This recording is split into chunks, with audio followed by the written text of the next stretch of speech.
Tomorrow on New Year's Eve, number 2 Ohio State and number 10 Miami face off in the Goodyear Cotton Bowl Classic down there in Arlington, Texas, in the college football playoff quarter-final matchup.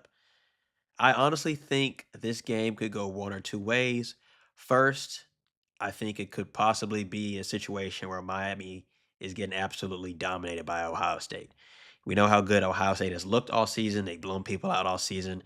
People will talk about the level of play and the level of competition. That's neither here nor there. They've been handling business against some solid, decent teams. And we know how good their defense is. Number one defense in the country for the majority of the season. I'm pretty sure it was all season. They're averaging around eight or so, allowing eight or so points per game. They have been really phenomenal. And honestly, if they can get after Carson Beck, we know how good that D line is, how good that secondary is. All around the defense is crazy.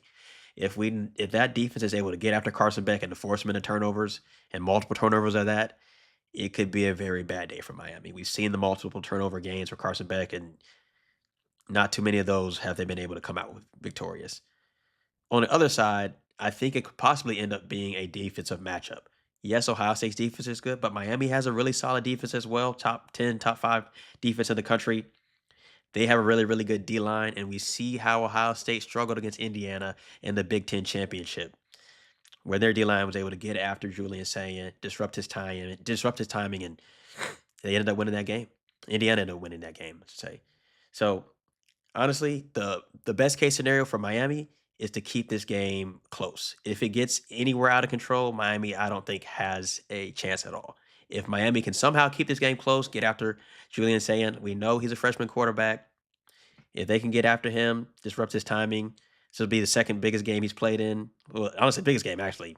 Bump the Big Ten championship. This is the biggest game he's played up to this point. That was his first big game. This is his second real big game as a starting quarterback.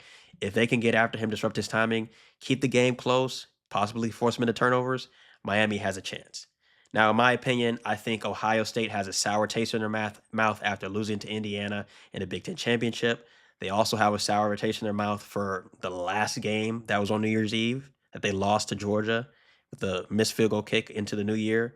I think Ohio State is highly, highly motivated. They've got something to prove. I think they're ready to go on another playoff run. I think it'll be a I think the final score will be Ohio State 24, Miami 7. Ohio State moves on. That's my prediction.